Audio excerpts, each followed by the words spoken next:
டேய் நான் வெயிட் பண்றது அதுல இருந்து ஒரே பீ வர மாதிரி இருக்குடா. டீ வர மாதிரி இருக்குன்னா டீ குடியில சிகரெட் அடி நல்லா சன்னு ஸ்மூத்தா டேய் காலைல இருந்து ஒரே பீ வர மாதிரி இருக்குடா. ஃபீவரா? கழுத்துல கக்கா போவியா நான்? டேய் ஜொரம் அடிக்குதுடா. ஃபீவர். உக்கார்றா. நீ வருது மூத்திரம் வருதுன்ட்டு நல்லா நீ பேசுற பேச்சுக்கு உன் நாக்குல அட்டை பூச்சி விட்டு நாக்குல இருக்கிற ரத்தத்தெல்லாம் உரிய வைக்கணும்டா. கிரீம் போட்டு கேள்விப்பட்டிருக்கியா? அந்த கிரீம் போட்டா ஜொரம் போயிடுமா?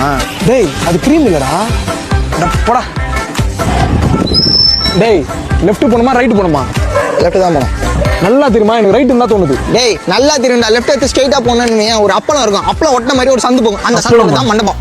அப்பளமா? பாப்புலர் அப்பளமா இல்ல பிந்து அப்பளமா? எது விந்த அப்பளமா? பிந்தா. டேய் பிந்துன்னு சொன்னடா. என்னடா ஆங்கிலம் தான் அரகுறன்னு பார்த்தா தமிழும் தரகுறையா இருக்குது. சை. டேய் அப்பளம் ஆஸ்பத்திரி இருக்கும்ல அந்த சந்துடா. ஓ அப்பளம் ஆஸ்பத்திரி. அவன் அப்பளம் ஆஸ்பத்திரி தான் சொல்ல வரேன்ட்டு நீங்களும் கண்டுபிடிச்சிருக்கீங்க. என்ன பண்றது இவனை அசிங்கமா திட்டு. நைஸ்.